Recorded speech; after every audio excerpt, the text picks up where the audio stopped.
Everyone said that Norway is paradise. So I spent 5 years looking for the paradise in Norway and I left. So that's also an experience living in a basement, which costs you at least 1,000 euros. I kind of got bullied because they learned that I speak some Norwegian. If Norway builds a road, they make this road toll road.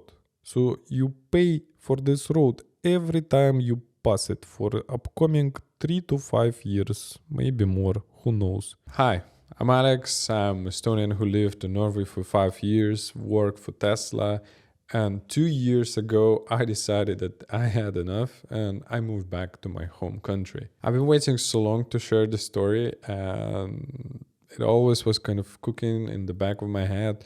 Even while I still was in Norway, I wanted to kind of share it in detail and share a little bit of my experience. That it's very subjective, okay, and everyone is kind of individual, and not everyone sees one thing the same way like other does, right? So take it as a disclaimer and take it easy, but take it. It's kind of at the age of 16, I already knew that I will be in Norway someday. At the time, it was a popular trend. Everyone around me in the school and some adults been talking about going to some other countries. Mainly it was talks been about Sweden and Finland because those are the closest and kind of the wealthiest, right? But I took a little bit further just simply because of some romantic circumstances. So a rookie mistake at the age of 16. So it took me around 3 years to prepare myself. So at the age of 16, I had to decide which kind of profession I want to get that will be kind of that will be it will be easy for me to get employed in Norway. So I kind of Googled a little bit. I saw that electricians is a profession that is like very much needed in Norway. So I thought that, well, okay, I go to vacation school and study as electrician. So I did that. But also right before I moved, I went and took some Norwegian classes. I had expectations that I'm ready. So I was on a mission to get myself in Norway, and I achieved it. And looking at it back now, I understand that, well, definitely I should have planned it much, much, much better. Because, for example, I have translated my electrician's diploma. So it was in English, and it was kind of, I got this apostle. So it was approved, okay? So it was absolutely legally translated, and I had it all kind of on paper. So I was thinking like, yeah, it's going to be all good. But I kind of got this process a little bit delayed. What I did is that I went to Norway first and then asked my dad to mail me the diploma. And diploma got lost for a month in mail. So that was funny. But regardless, I later on, even before I got my diploma that was on my way, I thought that, okay, still gonna take my CV. So I took A4 printed letters and I went around different companies and kind of offered everyone that, well, I can work, I'm an electrician and I can do some stuff. But there was a huge problem. In Norwegian, there is a word called godkjennelse or godkjent. It means approval or approved. So the thing is that everything, not everything, but most of the things in Norway, they have to be approved. And just like my electrician's diploma, it has to be approved. So I got my electrician's diploma which is like approved everywhere in the European Union, but not in Norway. And considering that I already had a translated diploma, that wouldn't be hard to think. But I had to kind of show them that I had at least 1 year of experience working as electrician. And I didn't have that experience. So I slowly started to give up an idea to work in Norway as electrician. I started to kind of develop a depression because, well, for a few months I couldn't find a work. Right, and my bank account started to kind of drain quickly because, well, the prices in this start living costs, like you gotta get, a pill, bed lining, like basic stuff, right? Plus the rent is crazy high. In total, in Norway, I lived, I guess for 3.5 years, I lived in the basements before I was able to save up enough money for an apartment, for the kind of initial pay for the loan. So that's also an experience, living in a basement, which costs you at least 1,000 euros. Or alternatively, you can rent a room, but the room still will be around like maybe 500 to 600 euros, which is still a lot of money. And it really and it's not always the students you're going to live with. It can be like adults that are here for work, or just kind of really strange adults that live in a rented room separately, which I don't judge, but of course there are different life circumstances. So after I gave up on my electrician's strategy, I decided that, well, I need something else. And not that I was really thinking to go back, but I was already like 3 to 4 months in. So I knew that I had to do something big, right? And in this website, I found that Tesla is looking for techs. And as you can guess, that was my lucky ticket. I had to add a line or another to my CV to get it kind of more decent looking. But it kind of worked out because I was already really deep in the cars and love cars, and that's just part of my life. So I put that myself, that I worked in some custom garage, and that worked out really well. So yeah, I mean, that was interesting experience. I cheated a little bit, but I never disappointed anyone. After I got the job, I moved from one city to another. Also, like, stayed within Tesla for 3.5 years, saved some money, managed to get myself an apartment. So by the end of the day, I had a 2016 apartment with. I renovated it a little bit. It was fresh already, but like it was a little bit worn still. So painted walls, did the kitchen, and also I had several cars. I had like a winter car, I had a summer car. It all seemed fine, but I never could call Norway a home. It's everything sets really high expectations, right? But the truth is that yes, the Norwegian fjords and mountains are stunning, right? But also, if you take your glasses off, you'll see that, well, for most of the times, well, those are just plain rocks without any grass or trees in it. And I'm not really a big fan of rocks. I'm kind of in a more kind of green mountain scenery. I'd say that something that, well, Ireland, Italy, New Zealand have, right? But it's again, well, it's just up to you. Damn, I'm gonna sound so skeptical about this whole Norway thing, but it is what it is. Wages versus costs of living. I don't know how about like now specifically, but at least a year ago, a Tesla technician after taxes per month would make around 30 to 40,000 Norwegian on average. It really depends on your level, right? And also that's salary per month, obviously, in Norwegian kroner. And the average didn't really change that much over the years. So I would say that in 2019, 35,000 Norwegian kroner, I actually have it written down. It was 3,646 euros. In 2025, same amount, 35,000 Norwegian kroner, became 2,969 euros. The Norwegian crown became cheaper. So, and since a lot of stuff is imported, because, well, you cannot produce everything in Norway simply because, well, the labor costs are so crazy high that, well, it's cheaper to import stuff.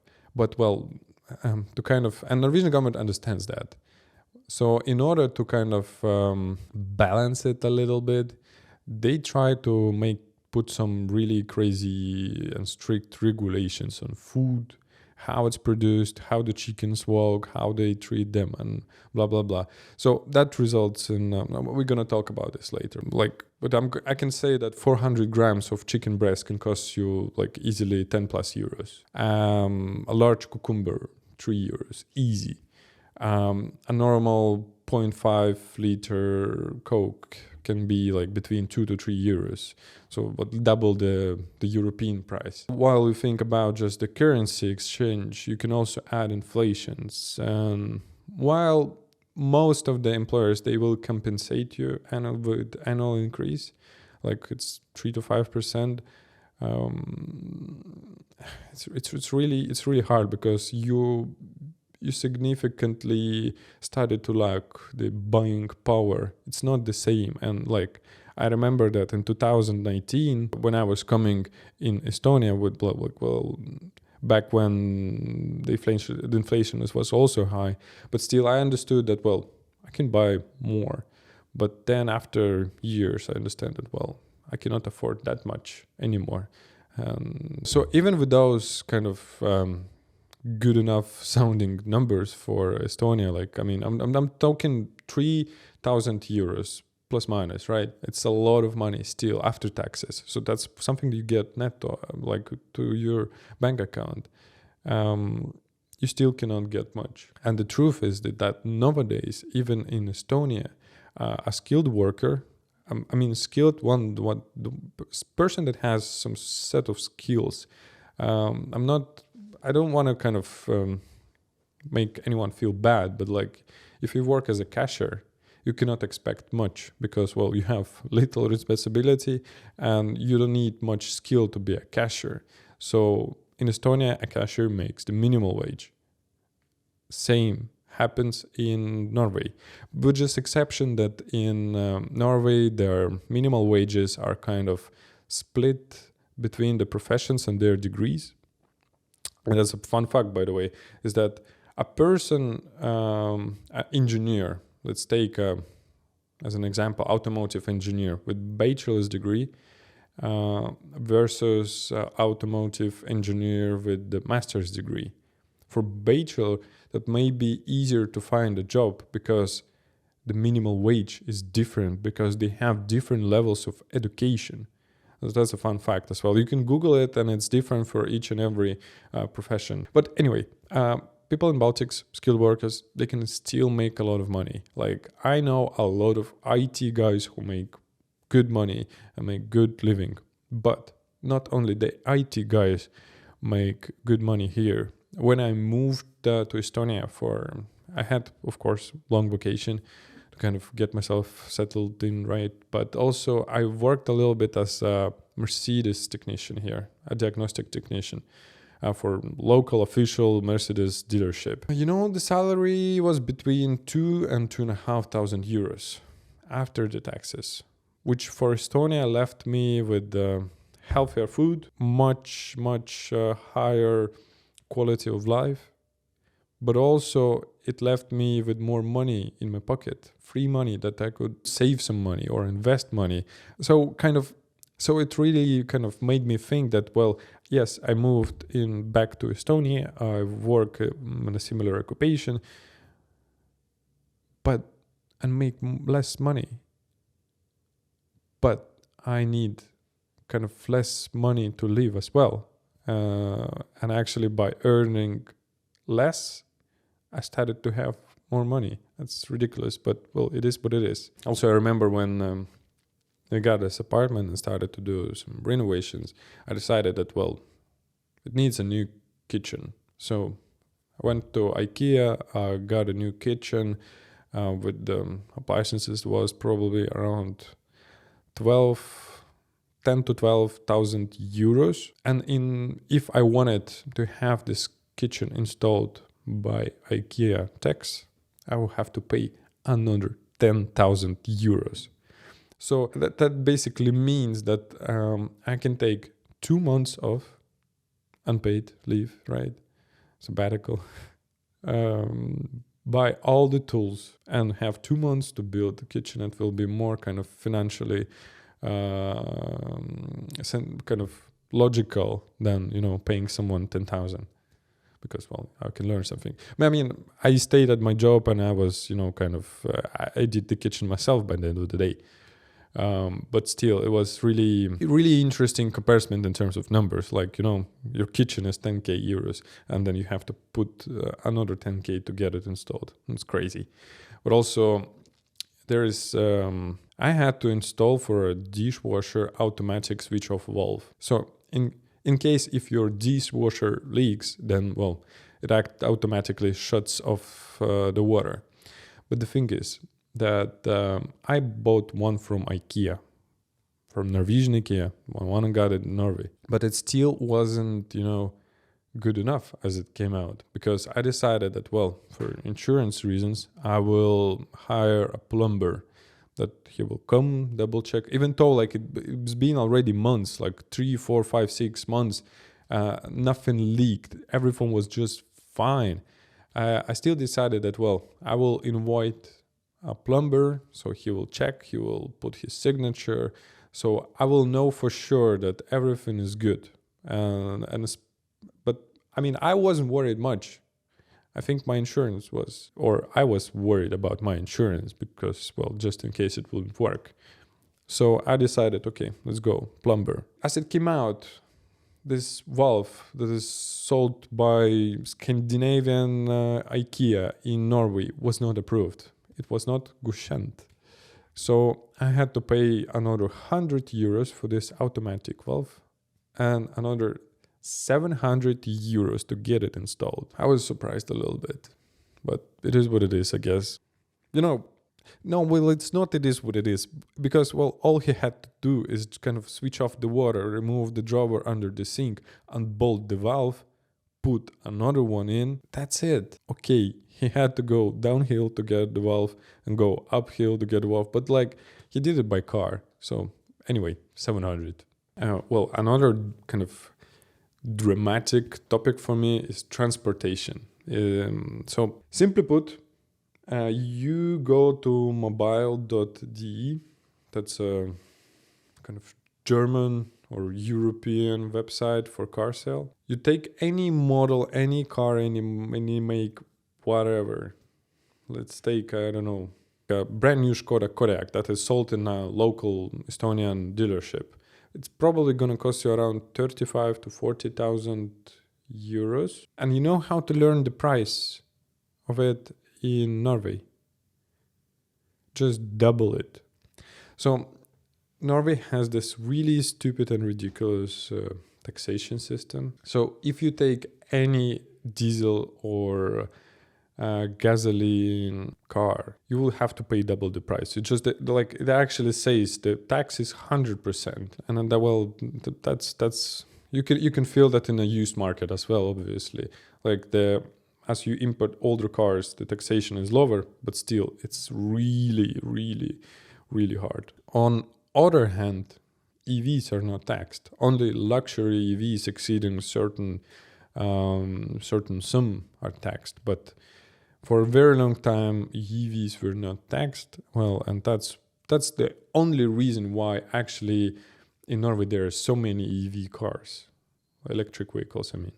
Okay, so it's not really that Norwegians want EVs. They don't want EVs. They want diesel cars, but because of the stupid tax system, they just have to give up and like take whatever is kind of more effective, because, well, electric Tesla or Nissan Leaf, they're more effective because yes, you get a car, and you must have a car in Norway because it's just so flat, it's so kind of rural that, well, public transportation is probably works okay, but only in Oslo area. Because, well, there are just so many small cities and villages, and it just, you must have a car. Yeah, and there's another funny topic though. If Norway builds a road, they make this road toll road. So you pay for this road every time you pass it for upcoming 3 to 5 years, maybe more, who knows. And that can result in 100 euros per month just on this. And put on top of that 2 to 3 euros per gasoline or dieseline, whatever you drink. And well, that's very expensive. And insurance, well, I'm not gonna talk about insurance, but especially if you are in your 20s and you want to have a car, get ready that, well, you're gonna pay, well, like 100 for a basic insurance and 200-300 for, this extended type of insurance.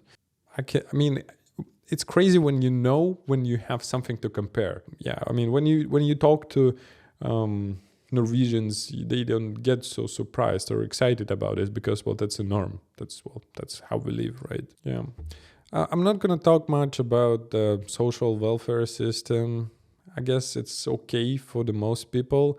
You are insured, you're safe. It's 100% obviously better than in US, but it's pretty the same like in Estonia. Because, well, I personally never had a problem. Yeah. I mean, like, whenever I needed something, I only paid for the kind of the visit fee. But I also know that, well, if you're in need for some medical aid or if you're in need for some kind of prescription drugs and you exceed a certain sum, then health insurance program will pay it for you. So that's good, yeah. But I heard about some really bad situations as well, but so I did in Estonia. So, I guess it's kind of same everywhere. So, yeah. Society is a mix of cultures with I don't want to kind of hurt anyone, but with the main traditional dish being kebab. So, if you like it or not, it really depends on you. I consider myself fluent in Norwegian at least 2 years ago. After 5 years, jeg snakker veldig god norsk, men jeg tror det var mye bedre før jeg flyttet tilbake til Estland. Men det går bra, tror jeg. So I think that when I just moved to Norway, obviously, well, the level was lower. I probably did like A2 course, but still was like I was preparing and I was coming with respect. And I remember the situation when I kind of got bullied. Like, Tesla never really motivated anyone to learn Norwegian because, well, everything was handled in English.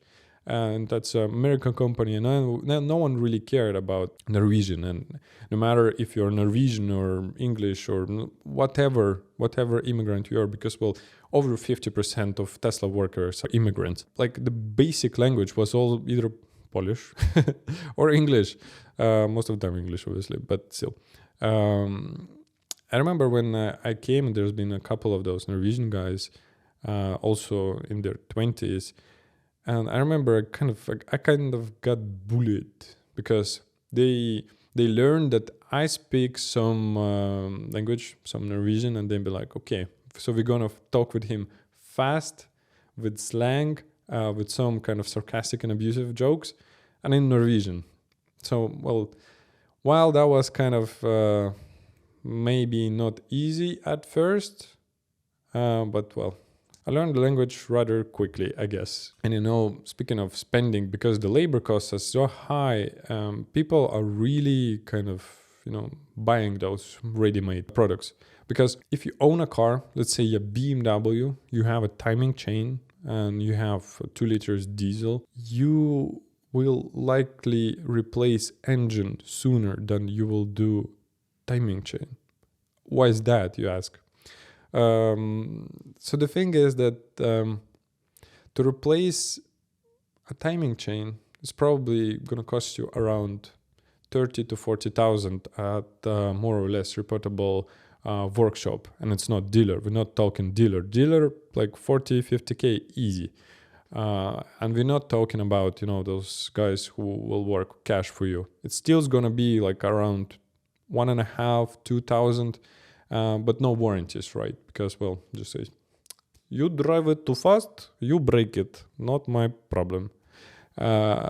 You will more likely gonna be changing the engine.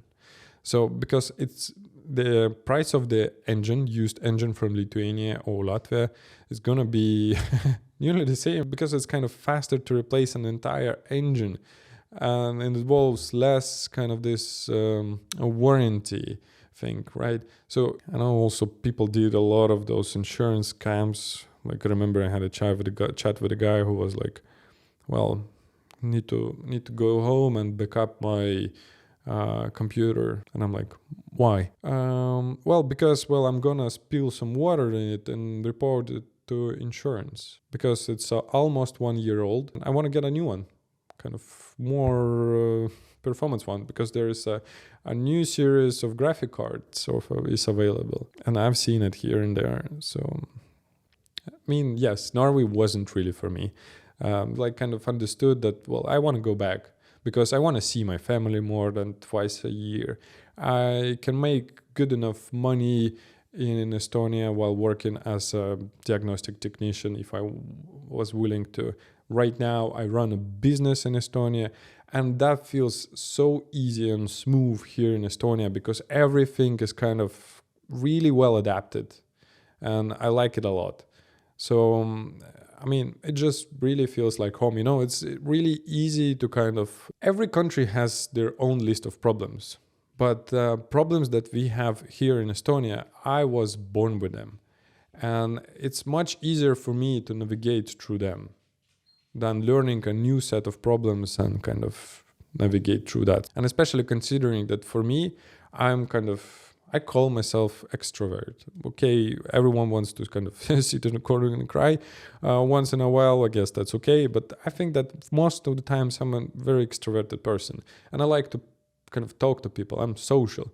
But it was really hard to build a connection between people for me because it was still kind of, cultural differences and just people in their 20s, while we guys from Baltics, we know what is hunger, what is problems, what is like kind of lack of the resources, right? So we kind of have this built-in hunger for more, for work, for achieving something.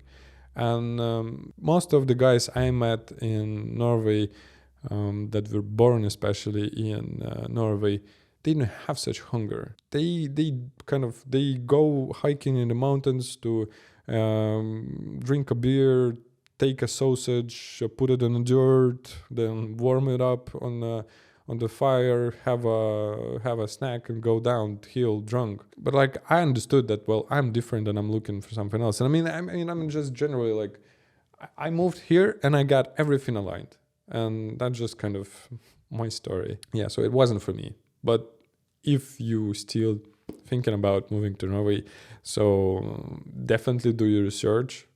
Definitely think of who you're going to work as, what are requirements for your profession, does it needs approval or no. Maybe there is a company that can do it for you, so you can work some time as a contractor, and after some time you can get a direct contract with Norwegian company.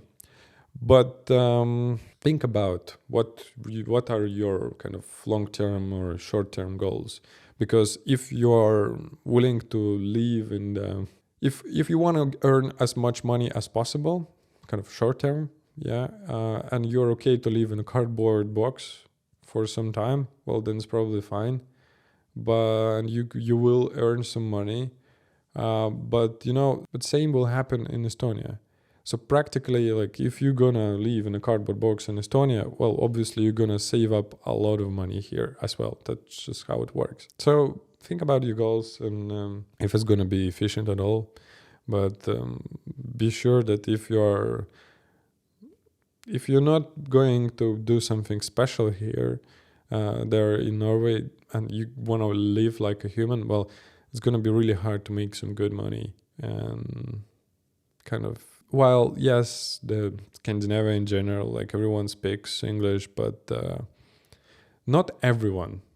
That's the thing. So, and if you want to get, at least to try to get integrated in a society, then you need Norwegian because, well, all the laws, all the kind of governmental portals, not all of them are kind of translated to English.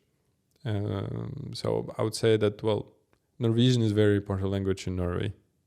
And it's great to have. So, well, a basic list of commands can help you navigate it, right? So I have a lot of stories to tell actually, But I guess that's good enough for this episode.